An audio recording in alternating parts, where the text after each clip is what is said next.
Several years ago, when I first met Chad Frischman, and I'll invite him to come on, and saw Drawdown's initial data regarding the most effective currently available global warming solutions, it struck me immediately that I was looking at, in large part, a list of solutions to human disease and health disparities. So, in this evening's ambitious program, we start a new conversation, bringing together specialists from different disciplines to explore how single actions might solve multiple problems. Chad will serve as our global warming solutions discussant this evening, and after his initial comments coming up shortly, we will bring our health experts into the conversation. Well, Chad Frischman is a gentleman with a multidisciplinary background in scientific methodology, public policy, human rights, sustainable development, and environmental conservation. A perfect combination for him to serve as lead researcher and principal architect of the methodology and models behind Project Drawdown. Several years ago, when many people were asking, what can I do about global warming and what science is there about the impact of different solutions, Drawdown made a huge leap in addressing these questions by providing a much needed foundation of knowledge for scientists and the public alike. The project continues to mature and expand its impact on local, national, and global levels. So I'll turn the floor, or I guess it would be screen actually, as it were, over to Chad, who will tell us more about Drawdown's aims and accomplishments. Thank you. Really great to be here with you all tonight. I'm very excited to be able to speak a little bit about our project, Project Drawdown. I'm going to go ahead and share my screen. As Catherine was saying, we published this book in 2017 called Drawdown, the most comprehensive plan ever proposed to reverse global warming. And recently in 2020, we updated all of our results, all of our research to the latest science, the latest data on solutions that can achieve this point of drawdown. But for those of you who aren't familiar with what I mean when I say drawdown, let me give you a quick definition. Drawdown is that point in time when atmospheric concentrations of greenhouse gases begin to decline on a year-to-year basis. It's that point when we take out more greenhouse gases than we put into Earth's atmosphere. And the proposition is really rather simple. If we can change the concentration of those heat-trapping gases in the atmosphere, we can affect global cooling, essentially stopping global warming and beginning the long process of reversing it. But more than just a technical definition, Drawdown is really a new way of thinking about and acting on global warming. It's that marker on the horizon pointing us to a future that we actually want, a regenerative future where reversing global warming is actually possible. But how do we get there? Well, first, we have to understand what are the sources of emissions? How do they get into the atmosphere in the first place? We then, once they're there, we have to understand how do we get them out? How do we pull them out of the atmosphere through natural and engineered sinks? And finally, how do we improve society to ensure that justice, equity, and inclusion are embedded in the system from the get-go? So where are the sources coming from? Well, first of all, sources of emissions come from just about every area of human activity.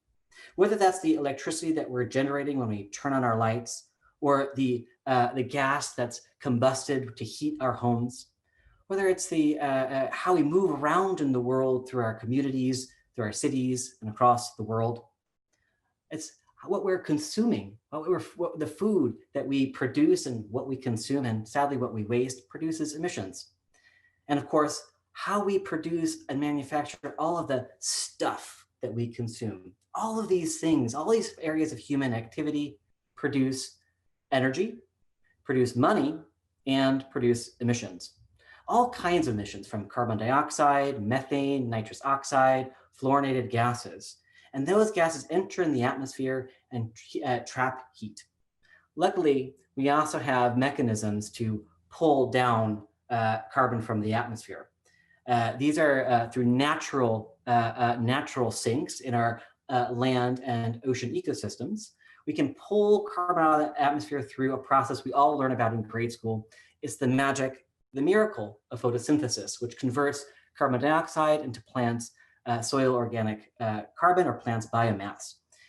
Unfortunately, about 59% of all the gases that enter into the atmosphere stay there. And that's because of the limitations of those natural sinks due to the degradation of our ecosystems over long periods of time, and how much we're actually putting into the atmosphere. So how do we actually turn off the sources and enhance the sinks so that we can achieve drawdown? Again, that point in time when atmospheric concentrations begin to decline on a year-to-year basis.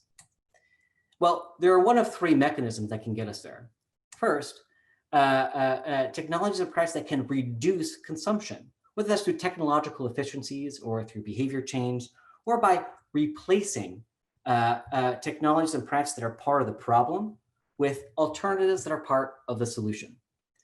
Or it's restoring carbon to useful forms, again, through natural sinks, through that process of photosynthesis, or increasingly through engineered sinks or technologies that are able to suck out carbon dioxide and store it into useful forms that can be actually used for various materials for our use in our economy. So Project Drawdown is a research and communications organization that's mapped, measured, modeled, and disseminated the most substantive technologies and practices that exist today that, when taken together as a system of solutions, can achieve drawdown.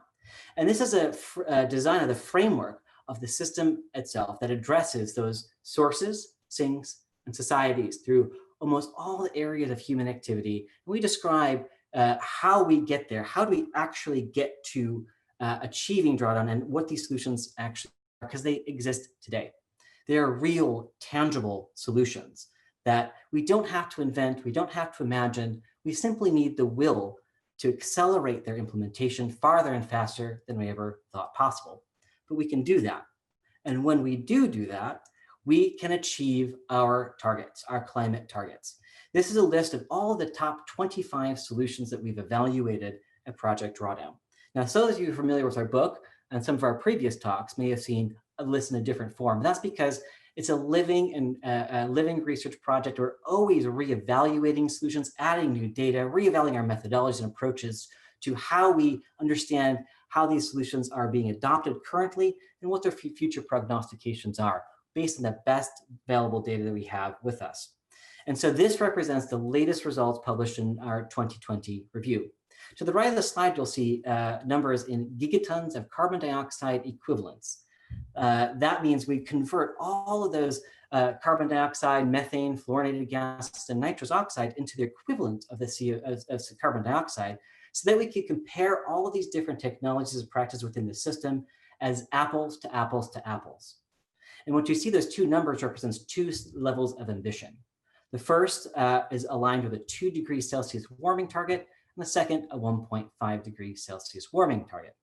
Now, what you'll see if you notice this is difference from the last, the 2017 list, is we really are seeing a difference in terms of the impact of reduced food waste, plant-rich diets, and health and education really jumps to the top of our list here. But one of the things we really want to note here is when we typically think about solutions to global warming, the first thing that comes to mind are renewable energy systems.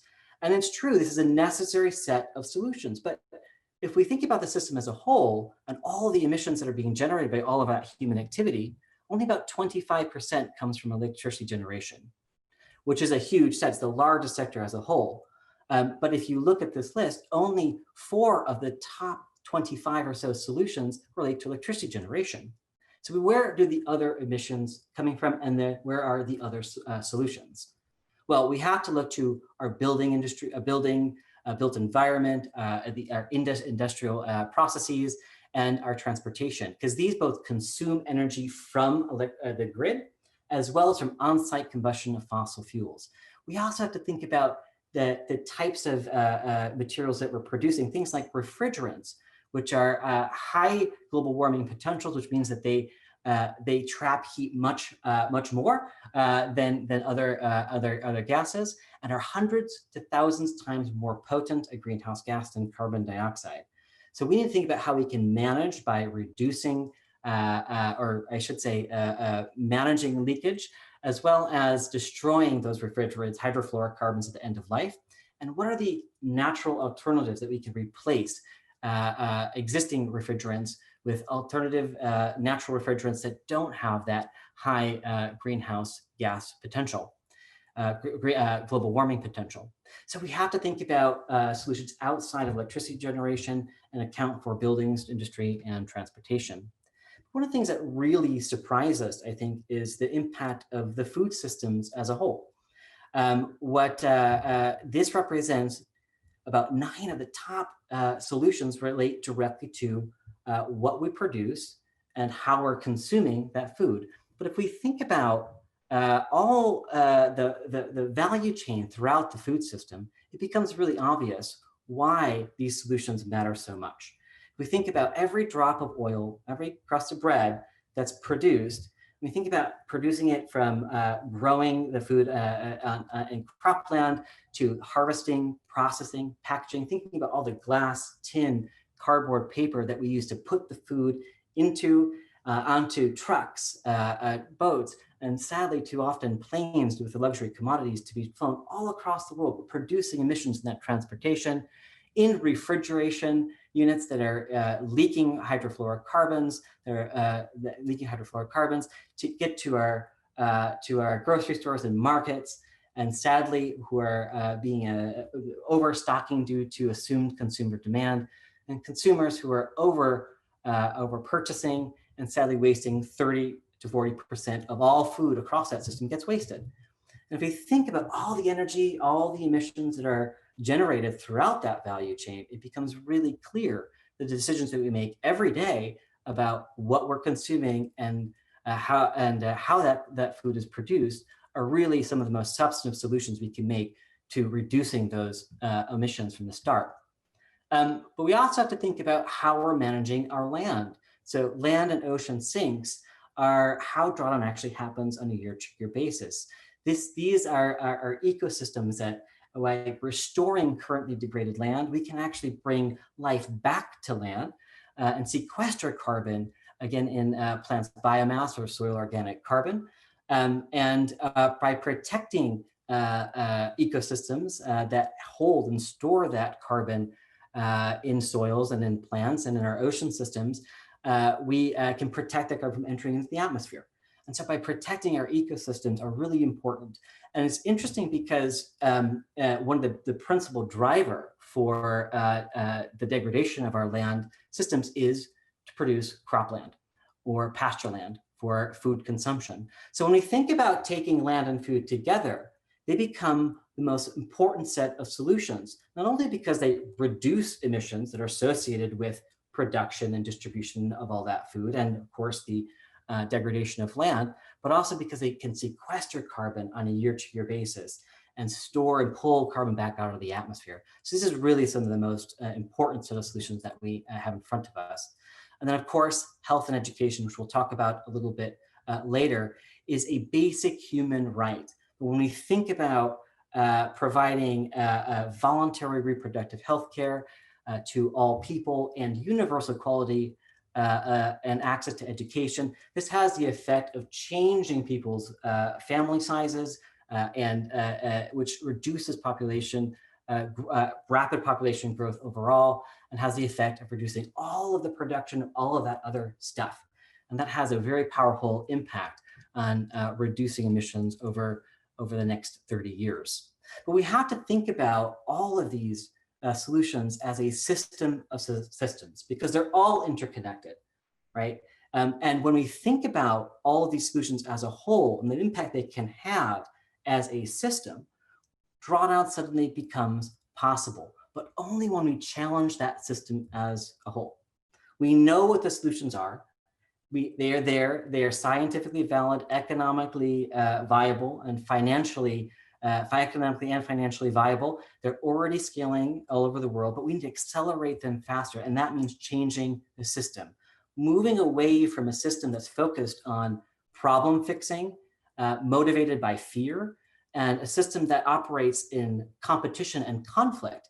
We need to change that to a new paradigm, focusing on solutions and the possibility of what those solutions can achieve based on science and data, and a new way of working together in collaboration, linking arms to change the system as a whole and seeing this as a more organic way of doing business. And when we do that, when we see this as a system of solutions and change and really challenge that system to focus on solutions, possibility, and collaboration, we can actually achieve our 2 degrees Celsius warming target. This represents the total impact of all of the 76 solutions that we've modeled the drawdowns as a system.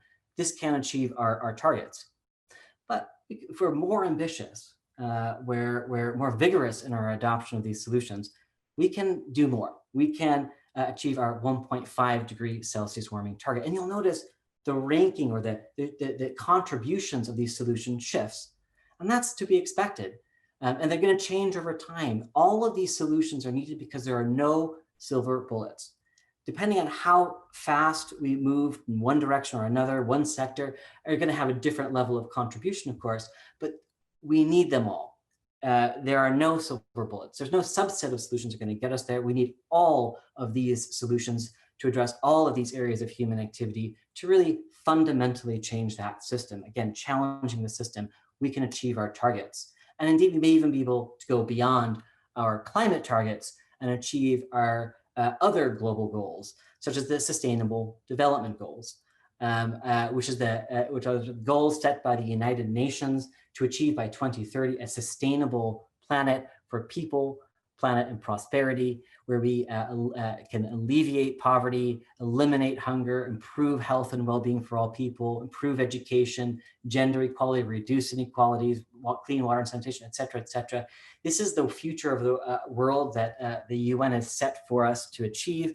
And if we implement the drawdown system of solutions, we can achieve the Sustainable Development Goals, and indeed go beyond those goals, because all of these solutions, all of these technologies and practices that have real impact on the climate, on the atmosphere, right? At the end of the day, we're talking to the atmosphere with all these solutions, but they also have cascading benefits to human and planetary well-being.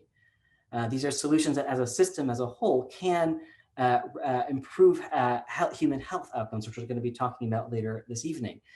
Will improve and enhance and protect our biodiversity, our ecosystems.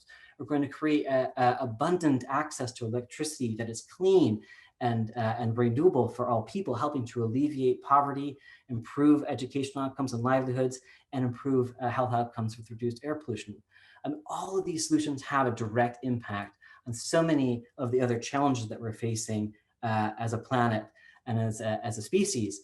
And that's what's so exciting about this, is that set of climate solutions, when implemented in the right way with justice, equity, and inclusion at its heart, can change the system to a new way of doing business that is regenerative in nature, that goes beyond sustainability, that improves well-being for all people, and are solutions that we're going to want to do anyway, whether or not climate change was even a problem. We want these solutions because of all these other benefits to human and planetary well-being. And the great thing about this is not only do these have so many benefits to our economy by shifting the economy to a regenerative way of doing business, shifting our mindsets, our organizing principles, it is also cost effective. Our research shows that through an additional implementation cost of about $20 to $30 trillion over those 30 years, there's a net operational savings of 90 to almost $150 trillion of operational savings in the same time frame. So this is kind of a no-brainer. There's financial return, there's improved economic activity that is regenerative in nature, so fundamentally shifting with the way our economy operates. This produces jobs, it produces well-being for all people, and it achieves our sustainable development goals, and I dare say, move beyond to a regenerative development goals that we need for the future.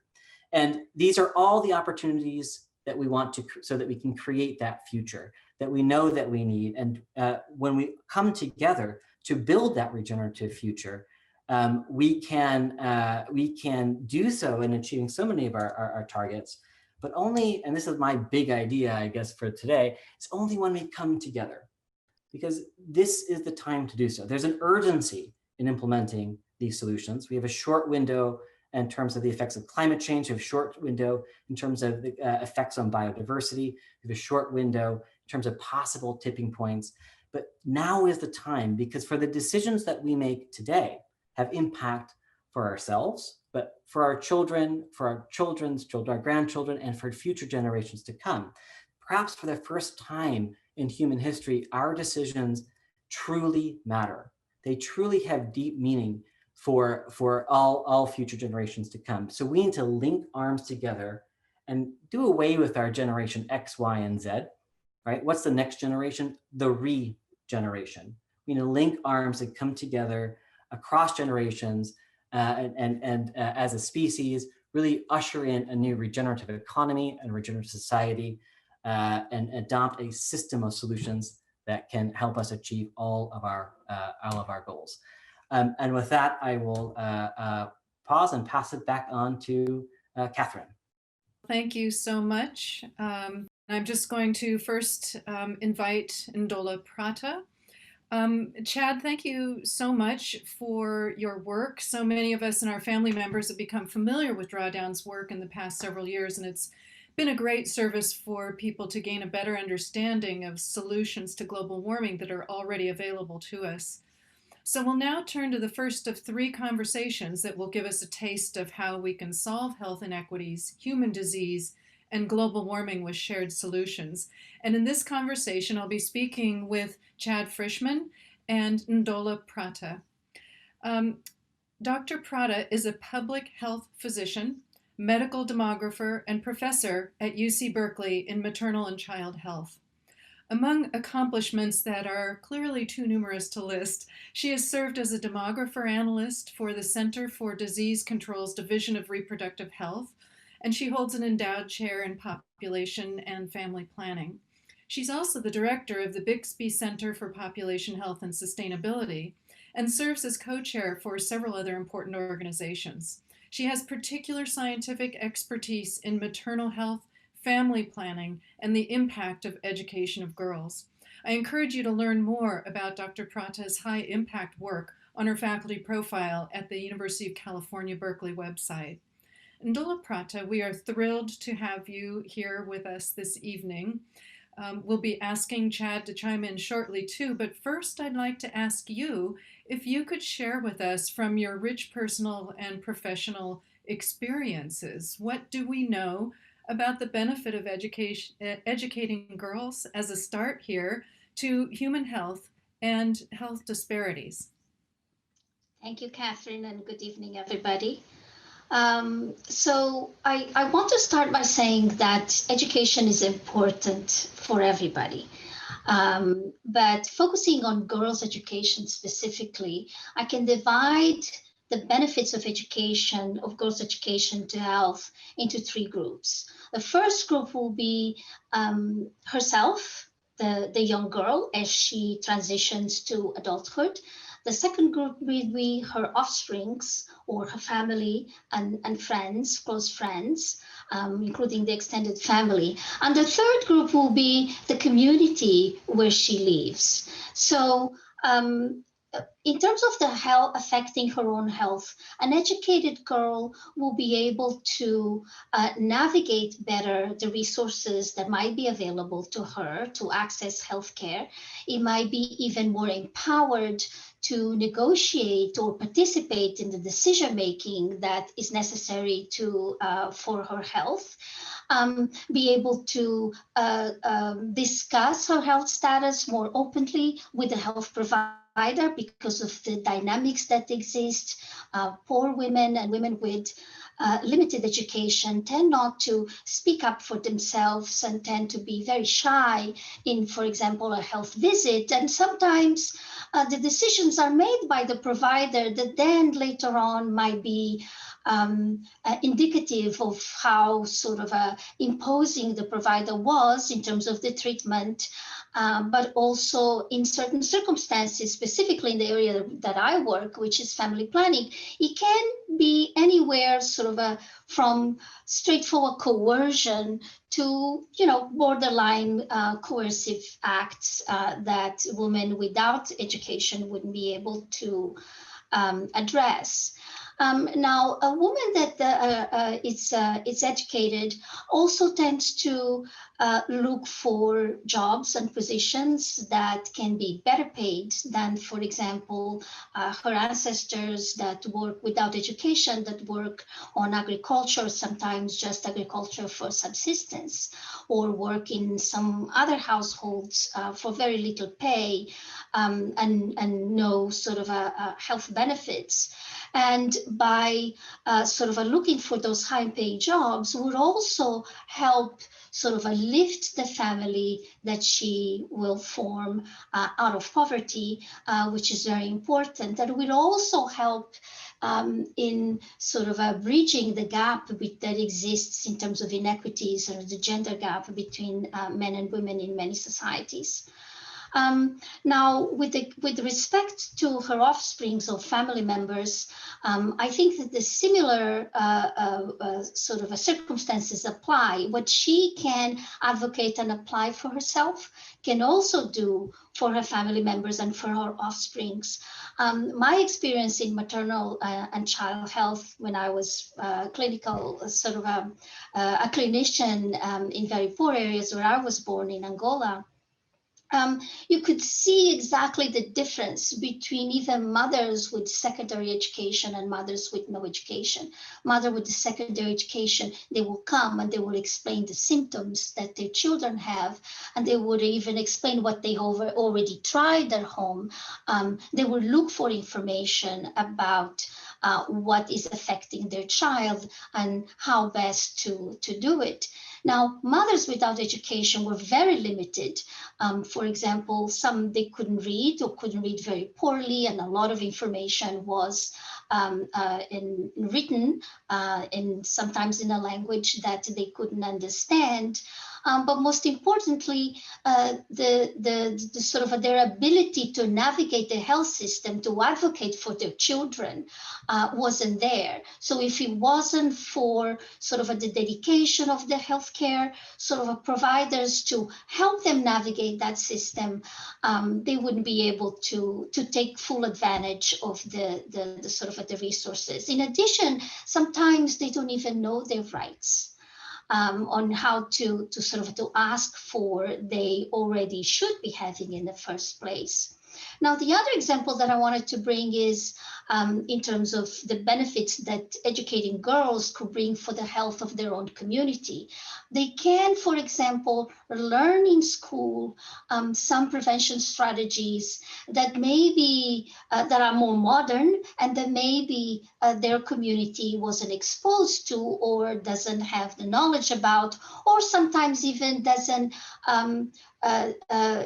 does not sort of they don't react when the information is there. So healthcare systems might come to communities, bring new interventions, but because of some of the distrust that might exist or some of the tension that exists between traditional health and sort of and Western medicine, for example, sometimes they take time to adopt.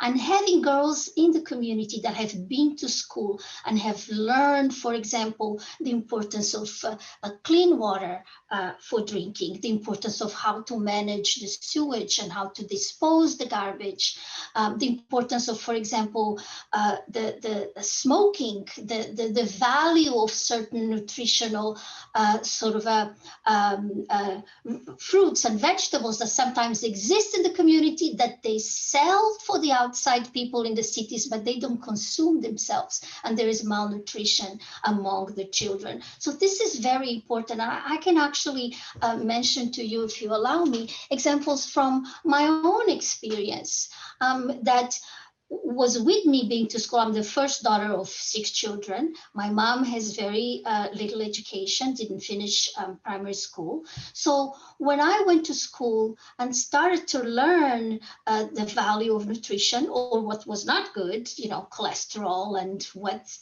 sort of foods do have and we should avoid, the sugar, etc. But also the smoking, because my mom was a smoker. It was that knowledge that I actually brought to the household and was able to change the habits, not just of my family, the neighbors around, and the extended family members, because I was bringing that knowledge that they otherwise, because they didn't go to school, they'd otherwise wouldn't have access to. So it is extremely important to educate girls in that respect. Thank you so much. That really provides some insight as to what you have been through and also what the science is showing us as well.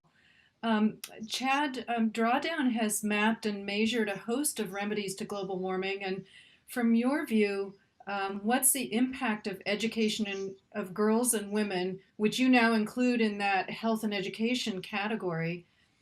So in the related activities, sort of the cascading value that Ndola has also described to improve planetary health and mitigate the most dramatic changes in climate. So what might you add about the value of education of girls when it comes to global warming?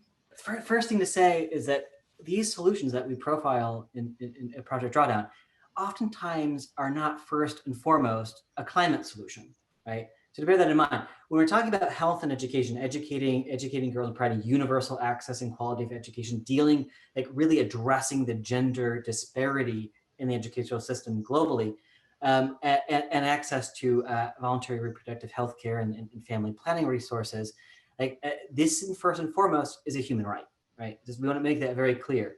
And in many of the cases, or many of the solutions around Drawdown, this is the climate impact is a second, third, fourth order benefit. So that when we talk about cascading benefits, this is when we implement these solutions, there are so many interconnected benefits that happen, and oftentimes not the first one. So first and foremost, this is a fundamental, basic human right for all people. And these are solutions, health and education, that address, as Nolo was mentioning, gender inequality, improved economic outputs, livelihoods, and really is about justice, right? It's really about justice. So having justice, equity, and inclusion as part of the system. And that's what really health and education is really all about. It just so also happens to have an impact on the climate. And what is that impact, or how do we measure that? Well, we show that studies show that girls who receive 12 to 13 years of schooling have dramatically different life trajectories, delayed onset of marriage, smaller family sizes, improved economic activity for their household, and Ndola mentioned all of these other all these great benefits. And what that happens to also seem to do is increase the uptake of family planning, voluntary family planning resources. So when we think about health and education as a bundled solution, what we're really talking about is changes in rapid population growth. And population growth actually overall, both in at least in less developed countries, as well as high income countries. Or most developed countries. So we're saying about really how does the population trajectories that are projected by the United Nations in the future can change due to the increased uptake of family planning. Again, that's voluntary reproductive health care, access to contraception, and the freedom to choose whether or not, if, when, and how to raise a family without persecution, without any kind of persecution. That fundamental basic right has an increased uptake across the world when we provide equal quality and access to education to girls and boys for those 12 to 13 years of schooling. And that needs to happen in many parts of the world for both boys and girls. We're seeing very low educational attainment, secondary school attainment in many countries, where we also have the highest fertility rates for boys and girls. So we need to dramatically increase the access to quality of education for all people, and specifically address the access to education for girls, which is across the world very great disparities. So that's really fundamentally important. And when we do that, when we improve these health and education for all people, we show smaller family sizes, lower fertility rates, and a decrease in that rapid population growth.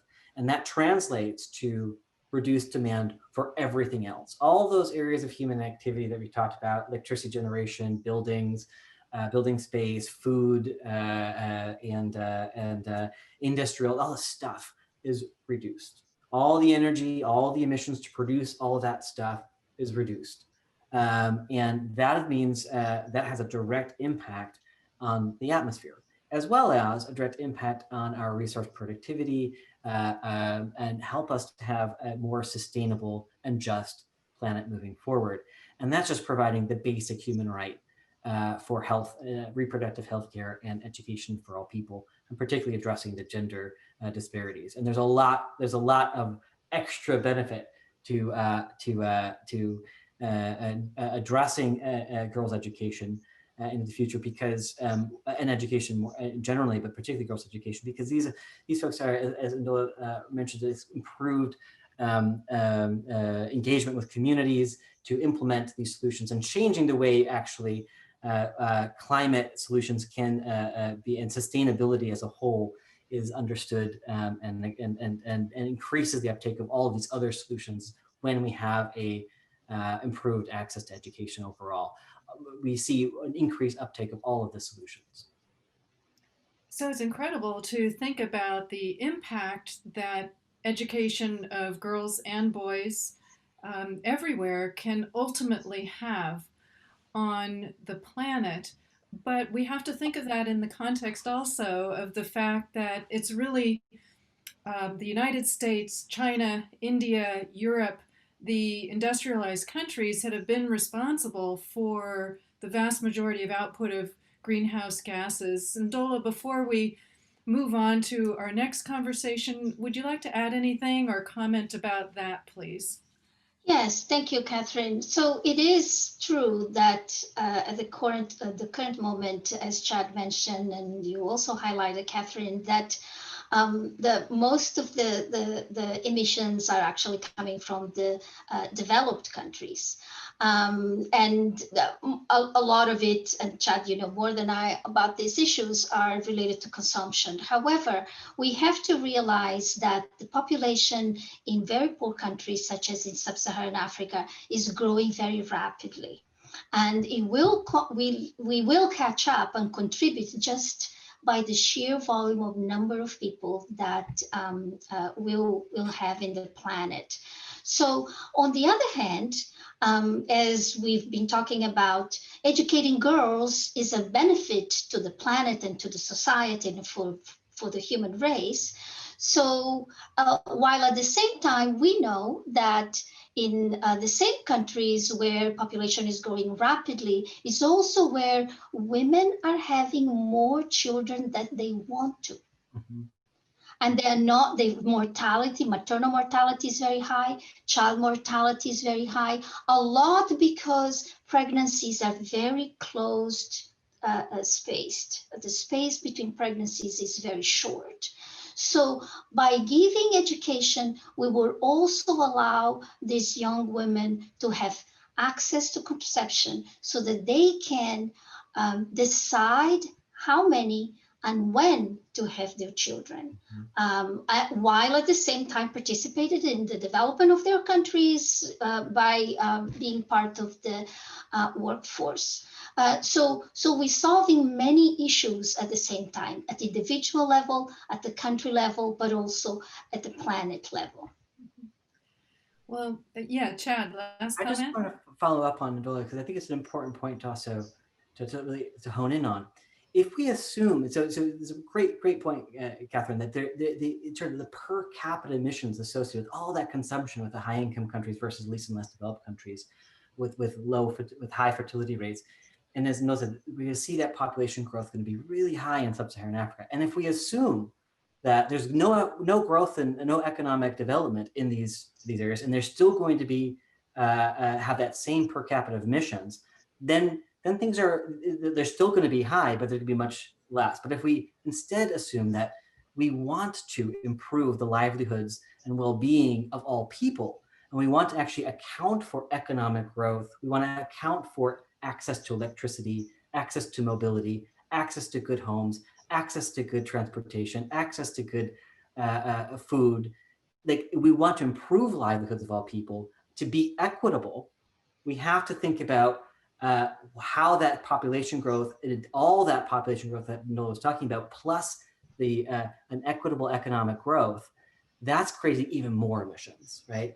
So when we think about that population change, we want to see, you know, how can we help? How can well, not we help, but how can we help everyone help support the economic growth of all people, while at the same time providing this education and reducing that population expected population growth to more sustainable levels, while at the same time improving well-being for all people.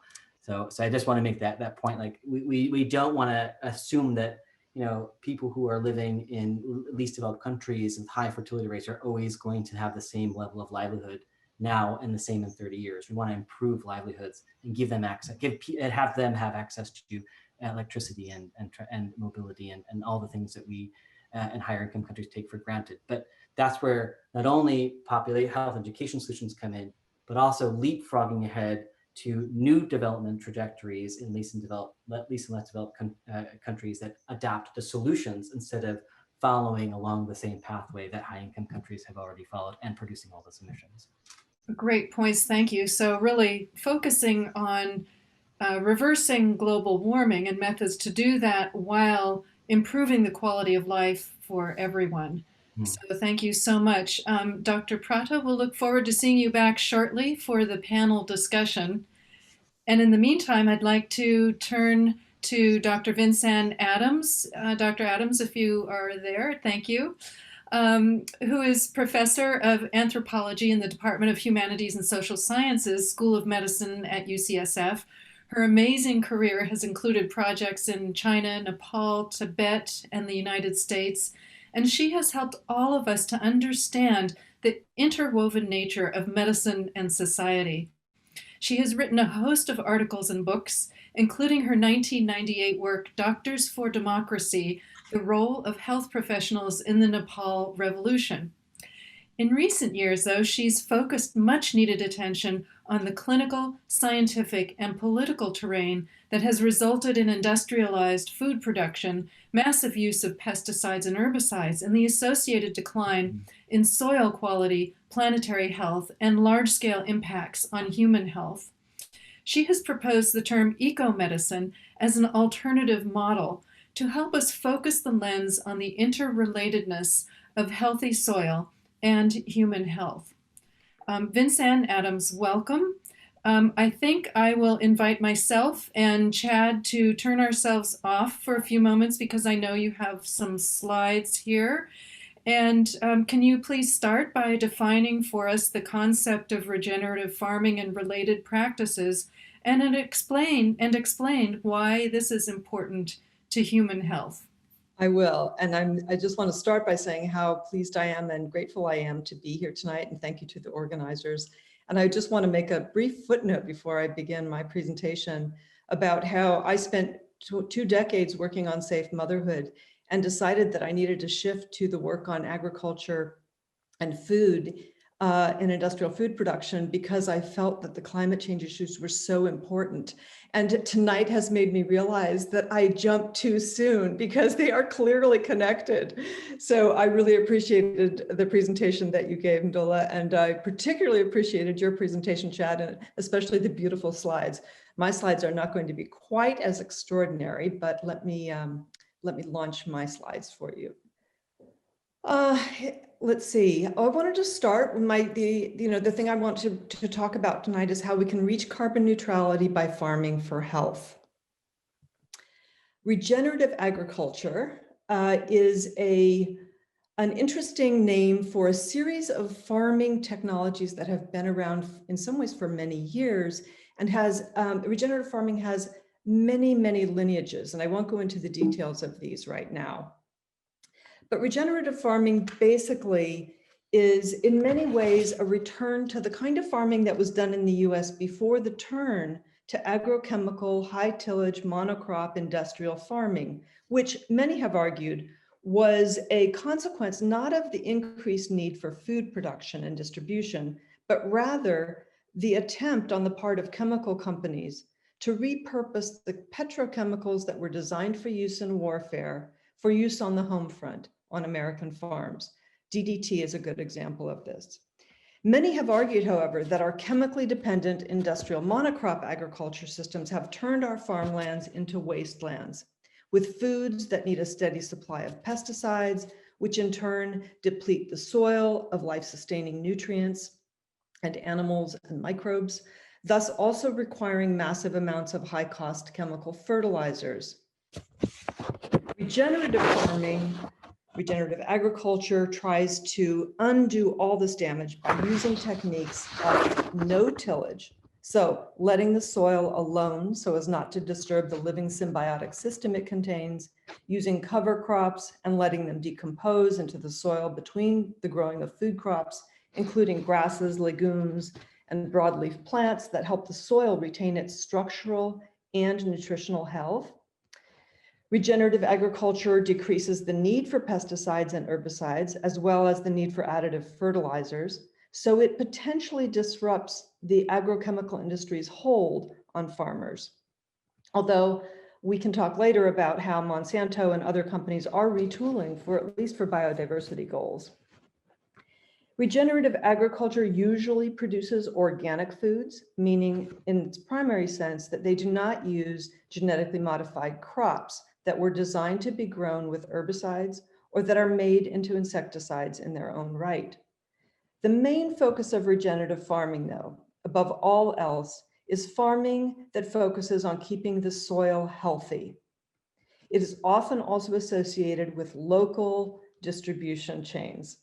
So attending to the concerns that Chad said about distribution of foods, regenerative farming is on this. Some of the advantages of regenerative farming for the planet include a reduction in the need for large equipment for tilling, spraying, and fertilizing, thus reducing the farmer's carbon footprint. Regenerative agriculture is one of the most efficient ways, and this is probably the most important part of it for the story tonight, of putting more carbon back into the soil through carbon sequestration. At the Paris Climate Accord, it was proposed that every nation commit to the 4 per thousand initiative, which means to increase by 0.4% per thousand acres the amount of carbon that is put back into agricultural land, which could actually reverse climate change trajectories. Regenerative agriculture improves the density of aerated soil, which enables it to prevent erosion, that is, so that it holds more water, which is not only important for feeding plants, but also for protecting the water table in agricultural regions. Regenerative agriculture improves soil health and increases biodiversity of the soil and of the entire ecosystem where it is used. Not surprisingly, because it stops killing plants and animals and bugs. So it refuses this idea that we must have a trade-off between crops and other forms of life. It basically eliminates the need for commercial, industrial, agricultural wastelands. Regenerative farming also has advantages for health. One of the most important benefits is the reduction of the human consumption of pesticides, including both herbicides and insecticides.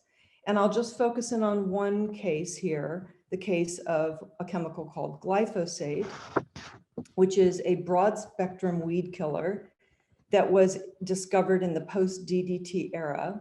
It was actually invented as a chelator, a metal chelator, and then was discovered to be a very efficient weed killer. Today, most of the major commodity crops of the US, including soy, corn, canola, and sugar beets, were all designed to be what's called Roundup ready, meaning they are genetically designed to be used with and not die from exposure to Roundup or its active ingredient called glyphosate.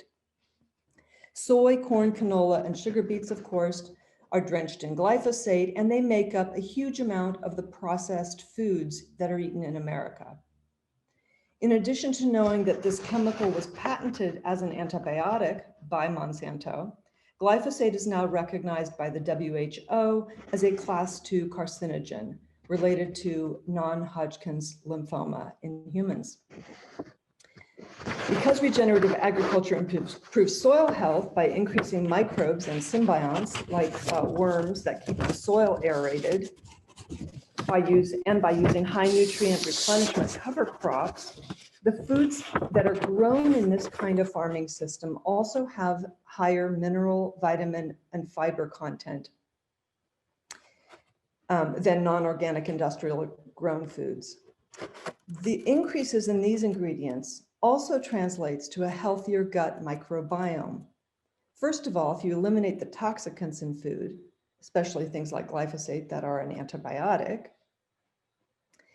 then you are allowing the gut to do its job. One of the things that it can do is to make your amino acids.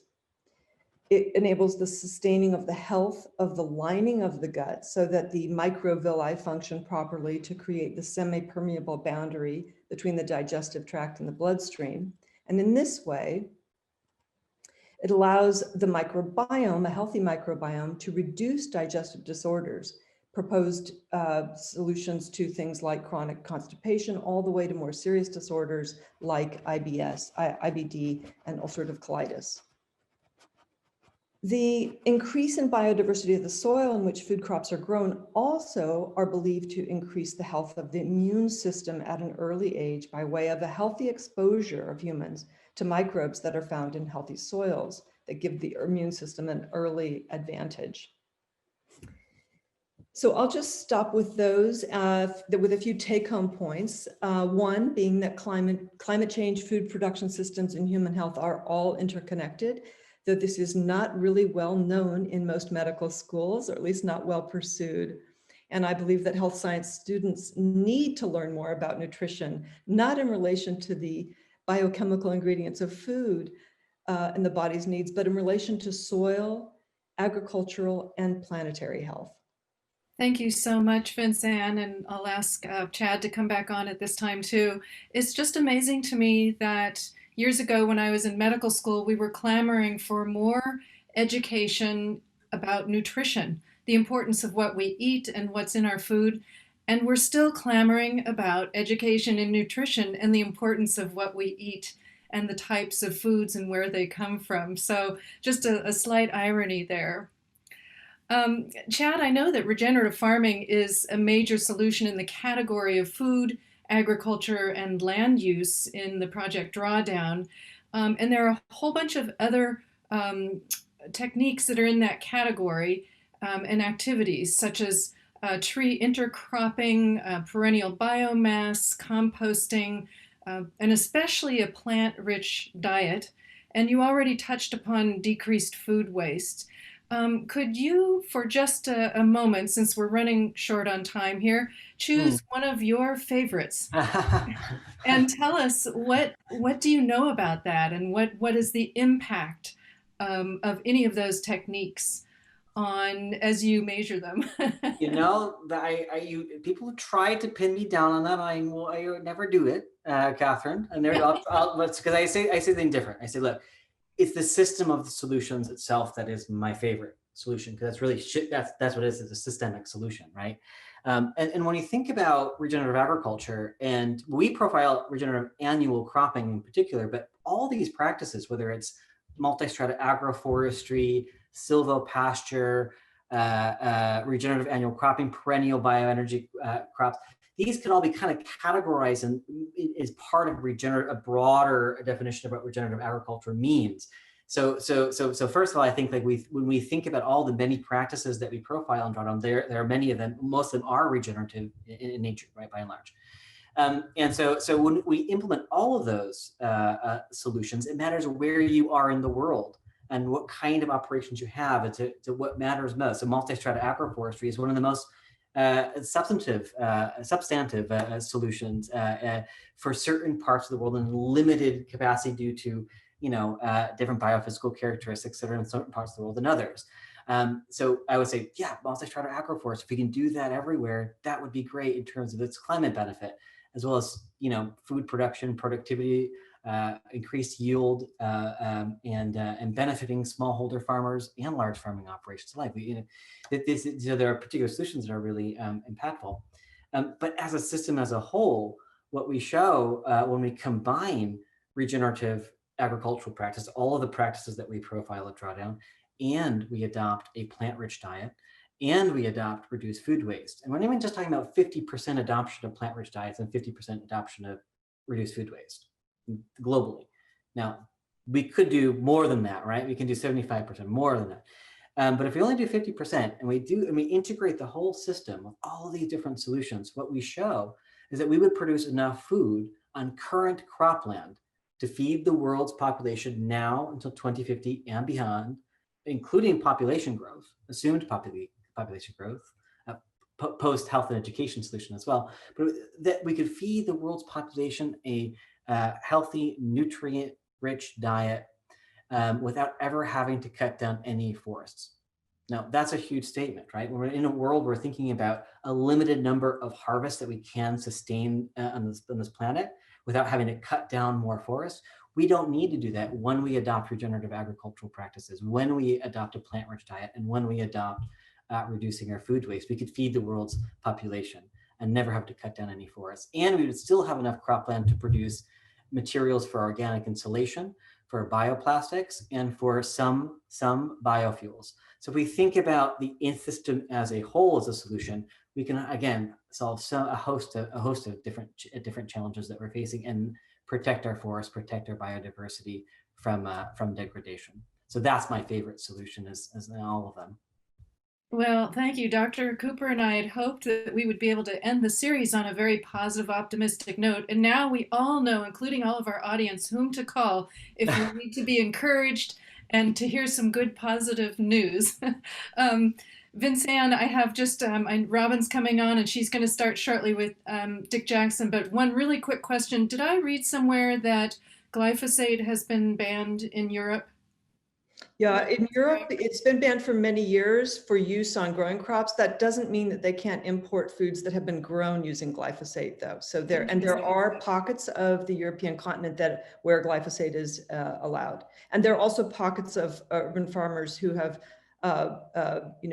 completely banned any consumption of glyphosate-based foods as well. So they're way ahead of us. They jumped on this bandwagon a long time ago. So huge variety in practices right now, and we have a long ways to go, but with that could make a huge difference both to health as well as to greenhouse gas emissions. I just want to add one more note, which is that I care a lot about glyphosate, but I will say that in the community that I'm involved with, glyphosate is not the worst of the concerns for many people. There are many worse pesticides and insecticides that are on the market. And there is some argument, we can go into that later, about what would happen if you take glyphosate away, so that you would get an increase on those others. So I just want to make a note of that. I think glyphosate is very bad, but I think it's known to be not the worst. Well, such a great point. And as Robin was saying earlier, each of these discussions could easily take an evening in and of itself. So what we will do now, Chad, you can stay on. Vincent, you and I will sign off. And Robin Cooper will introduce our next speaker, Dick Jackson, and proceed with their conversation, after which we are hoping that we'll have a few moments for some discussions with the entire panel. Thank you. Before I introduce our next panelist, Dr. Richard Jackson, I just want to underscore, Chad, the point that you've made, which I think needs to be said over and over, and you have, that this isn't about one solution being extracted. This is about the interconnectedness and all of them working together to get us to the world that we want to see. And I think that that's so important. Nevertheless, we can't talk about everything out of our mouths all at one time. We have to talk about the individual components that make up the whole puzzle. And so I'm going to ask Dick Jackson to join us while I am introducing him. Dr. Richard Jackson is Professor Emerita from UCLA Fielding School of Public Health. He has numerous accomplishments in public health. He's worn many different hats during his illustrious career, including serving as the director of CDC's National Center of Environmental Health and California's state health officer. He is also the author of 3 books on the subject of the built environment and public health. And he's hosted a PBS series, Designing Healthy Communities. Now, Dick is vigilant efforts to break down silos and highlight the interconnection of many disciplines is exemplified by his attention to thinking about how the environments in which we live contribute to public health. So Dick, let's jump in. And since I'm a psychiatrist, I'm going to take the prerogative of framing the question from my slant. My question to you, Dick, what are your fantasies about the ideal city of the future that improves health and addresses the problems we now face of inequities? I'm really interested in hearing your thoughts. Robin, it's such a pleasure to be with you. And as I was listening to these talks, I was just bubbling over with, oh man, glyphosate. I bet none of your listeners know that glyphosate's in your Cheerios. Wait a minute, it's not supposed to be using it. They don't use it to grow the oats. They use it to desiccate the oats and other crops. So they put it on a day before harvest, the same way the Drug Enforcement Agency put it on marijuana. It all looks purely ready to harvest 1 or 2 days later. And then it gets into the food actually by after use. One of the chemicals that Dr. Adams didn't mention is the neonicotinoids, which are these extremely potent artificial nicotine derivatives that you can actually bathe a corn kernel with, plant it in a soil field with glyphosate-resistant corn. The corn will grow up and it will be resistant to all the weeds or the glyphosate that's being used, but it also will be resistant to all the bugs going by, because when they land on this stalk that's now 6 feet high, there's still enough neonicotinoids that are there to kill whatever pollinators are coming by. When I was young, Robin, when you were young, Iowa supplied all the food they needed. Those small farms had orchards and gardens and animals. Right now, Iowa would starve to death in 3 days if they could not import food. That whole portion of the Midwest is paved over with corn, soy, and a few other crops. And a lot of it's commodity. It's really being produced as livestock feed, or to be used to turn into ethanol to put in gasoline, which, by the way, we don't need. So in some ways, I think my ultimate wish would be to make our agriculture rational. For example, in California, our ground levels have dropped about 20 feet all through the Central Valley. Well, what happens when the Golden Gate rises another 5 to 6 feet and all that salt water comes flowing into the fruit and vegetable basket of the United States? We're looking at very significant impacts. And again, it's because we're short-sighted. We're using fossil water, 20,000-year-old water, to irrigate crops.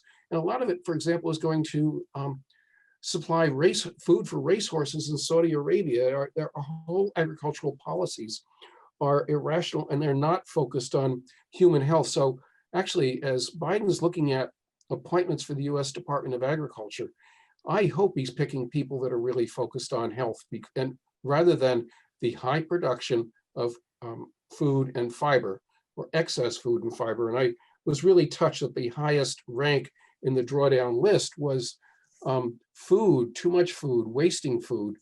At the same time, when I was a medical student at UCSF, I never saw a child with type 2 diabetes. We called it adult onset diabetes, and now it's half the diabetes clinic for children.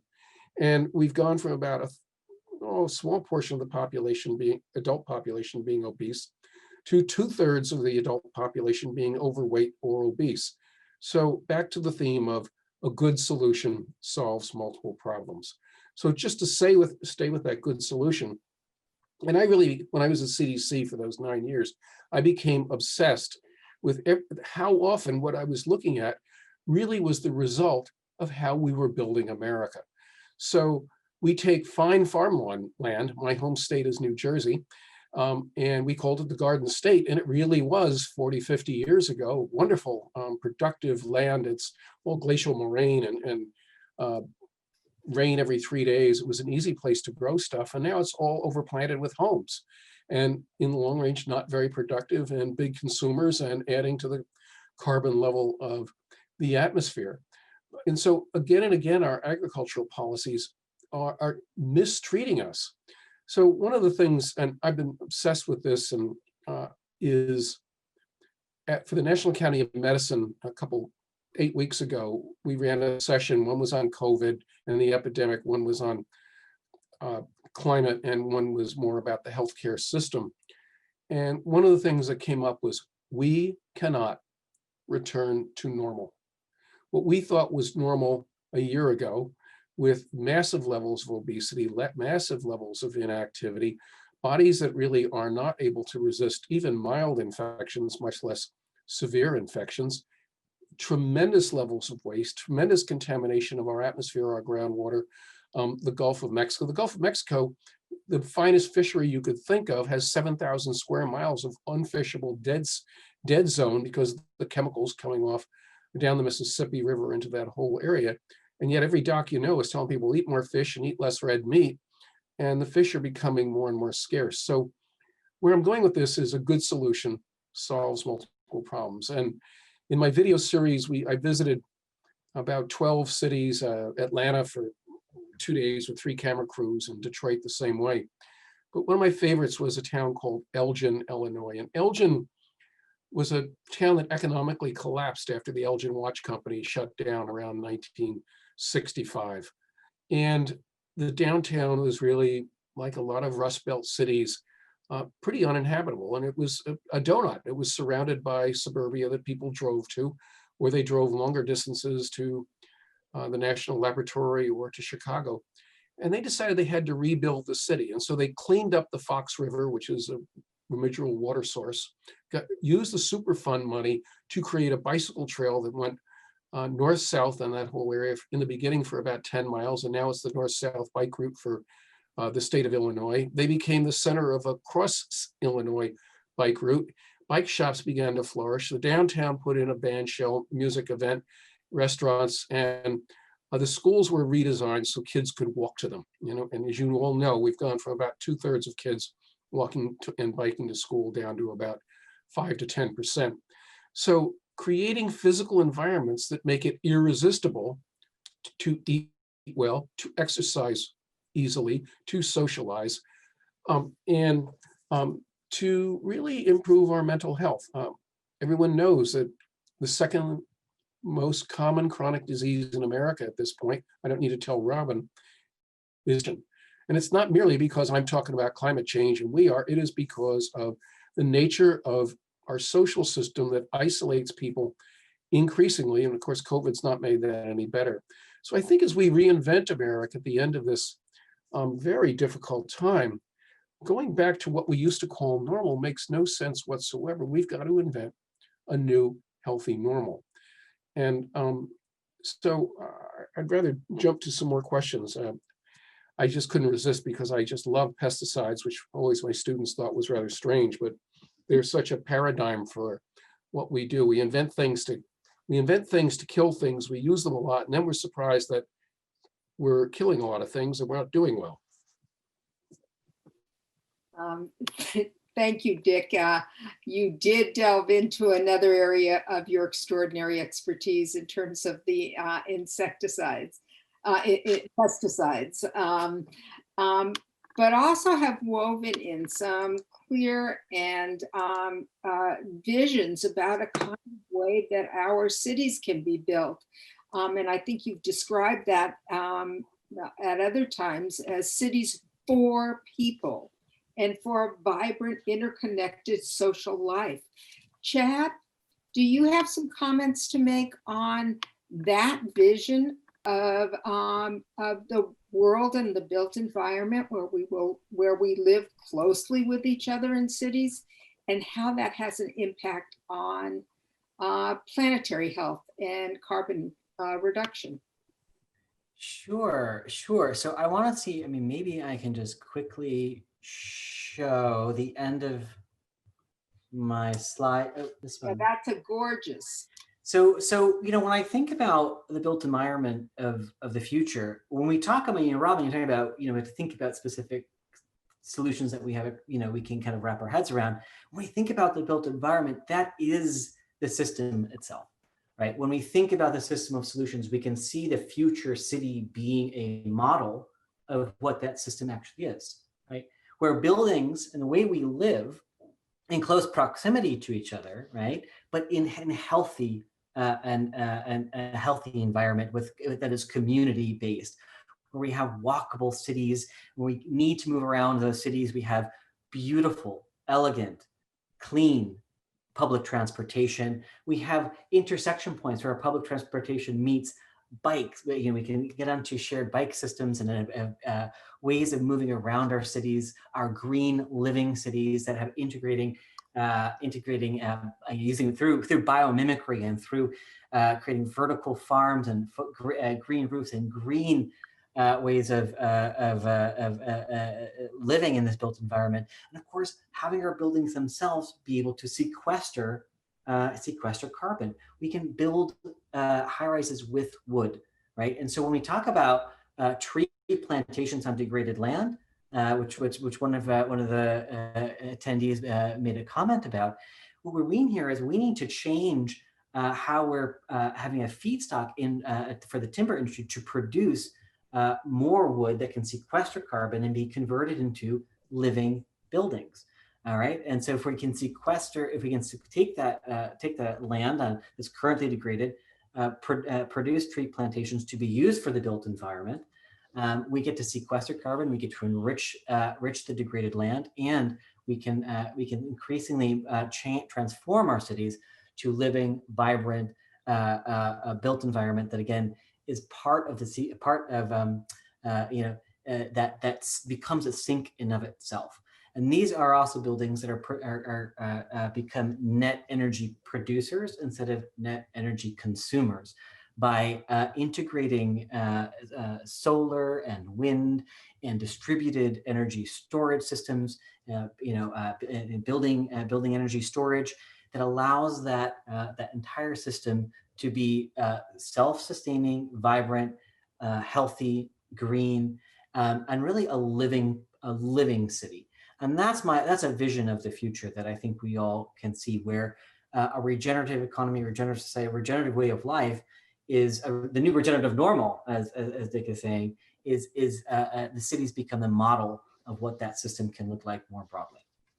Chad, does it have to be ugly? I mean, good grief. You go to Barcelona and their carbon footprint's 30 times less than the people in Atlanta.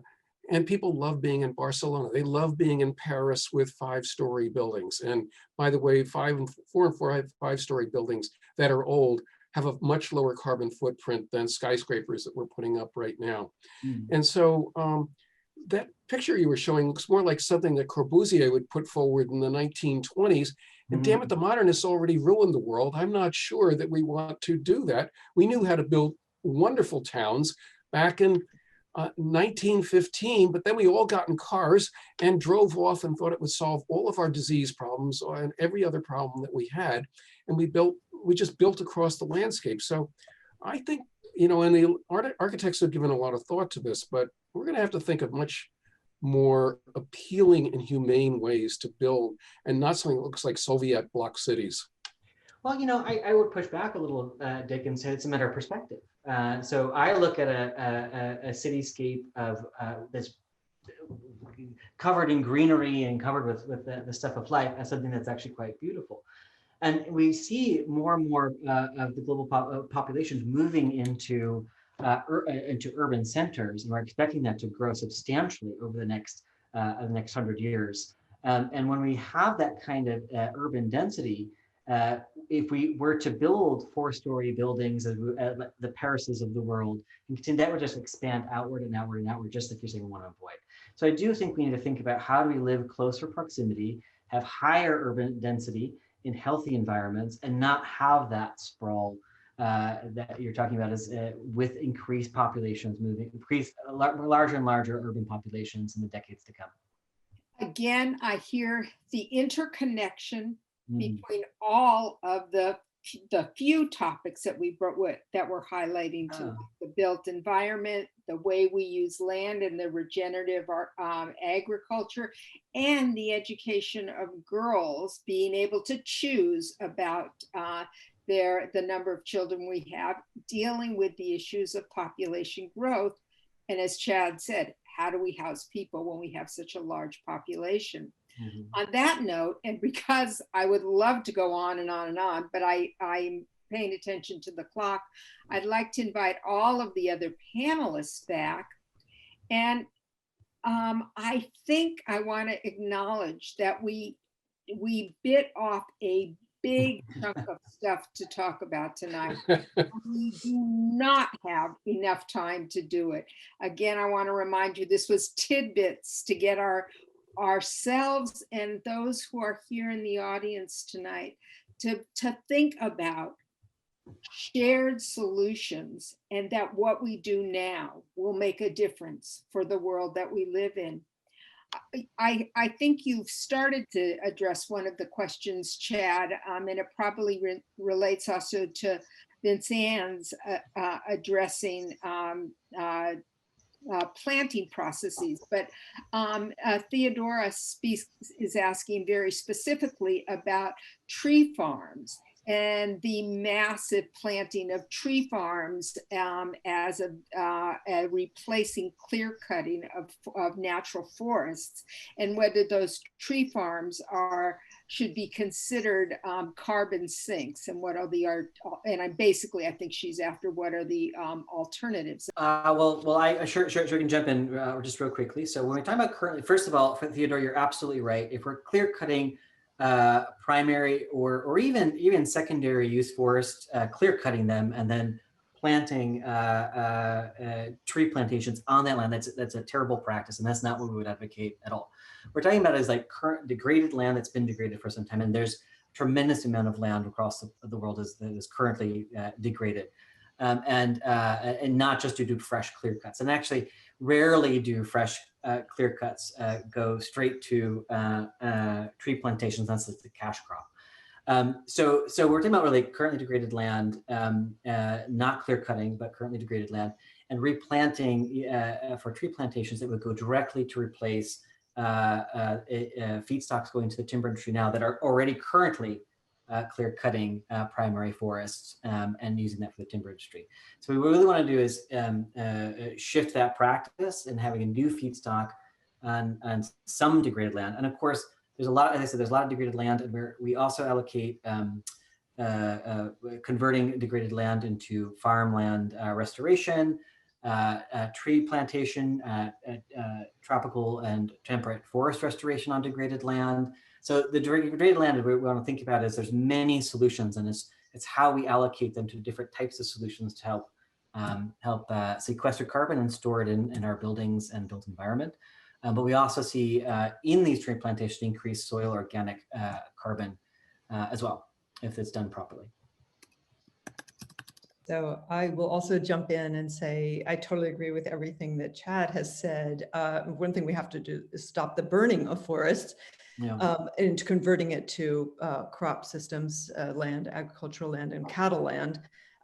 There's a lot of reasons that trees are needed, and we need replanting, not just in forests that have been cut, and certainly clear cutting is not a great system. But you know, I wrote a book about post-Katrina New Orleans, and they lost 100,000 trees after the flooding and storms there, and people have been rebuilding and replanting for the last 10, 15 years now, trying to restore those habitats. So the farmlands are being destroyed and turning into deserts, and you know, storms are created. There's a lot of havoc being done on our forests, and so we really need to think about replanting in important ways. But this question also made me think about the last question that was asked about aesthetics. And when I heard Richard's wonderful commentary about Barcelona and the sort of fear of the modernists, and I agree with you, there's a lot of reason to fear. My colleague wrote a great book called Self-Devouring Growth about the story of this in Botswana, how one solution just keeps producing another problem, the balloon effect, it pops out somewhere else. But I think, and I agree with that, but I also feel like if you're not talking about Barcelona, but you're talking about some of the cities in Germany, there's an aesthetic to the future that is being envisioned in some places in Europe as well. Iceland, Sweden, they've got these cities that look almost like the pictures Chad was showing, where they really are trying to create a new vision of the future. And we can't actually just try to reproduce the past, because we made a lot of mistakes in the past as well. So I just wanted to put a plug in for that.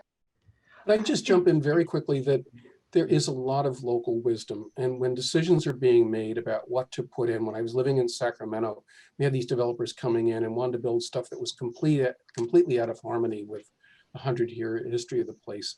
And I think really being very sensitive to the ground truth, to what people who live there know and want. And you know that well from Nepal and elsewhere. Well, take a look at, have you been to the bamboo cities, Green Village in Bali? No. Oh, bamboo is the future. That's a place you need to go. Yeah, absolutely. Bamboo is a miracle substance that can be, again, and many people think it's an invasive species, but there's, I forget the exact number, there's like 500 different indigenous species of bamboo. And so it's really about finding the right species of bamboo and planting it on currently degraded land for bamboo production that can be used for building materials, for construction, for bridges, for bicycles. I even have a bamboo shirt, which is currently not produced in a sustainable way, but there are people who are working to make it bamboo clothing sustainable. So I mean, it's a really great substance. And just to comment a little bit what Dick is saying, I would not advocate transforming Paris into what that image that you saw previously was. We need to retrofit older cities with technology that we know can be more efficient energy users, and we can still also install energy systems to make that retrofitted beautiful building part of that living kind of city. But what we're really talking about are new cities, new construction, right? New cities, new construction, and we're going to see a lot of new cities. I mean, Ndolo is talking about sub-Saharan Africa.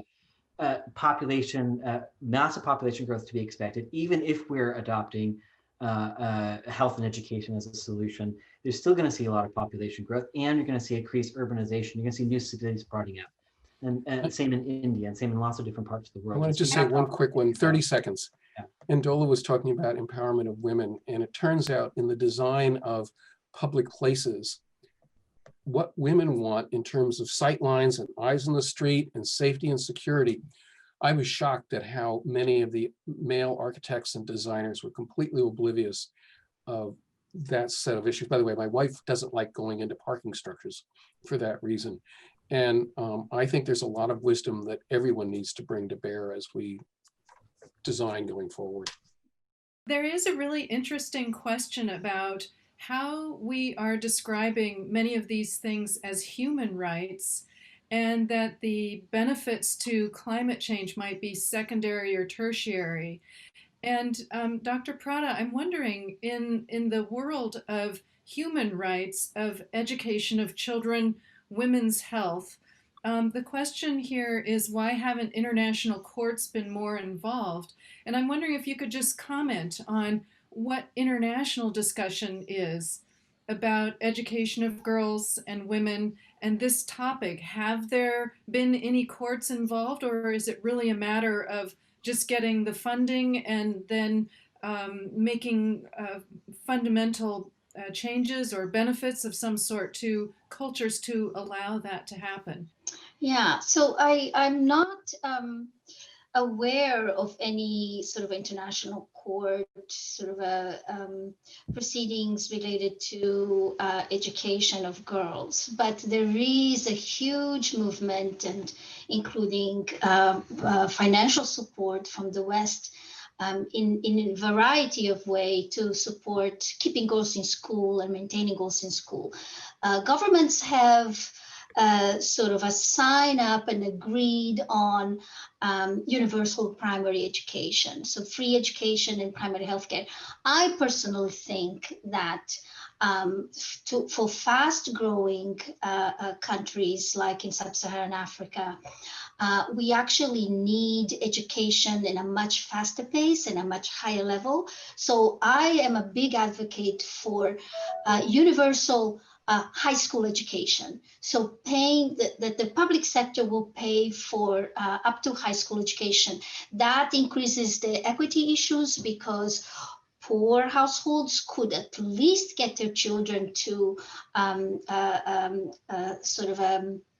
a high school education, and then the springboard for increasing the opportunities to go to college will be higher for poorer families than keep the girls in primary schools. The jump is much harder, so then they grow and they marry, and then going back to school is a big problem.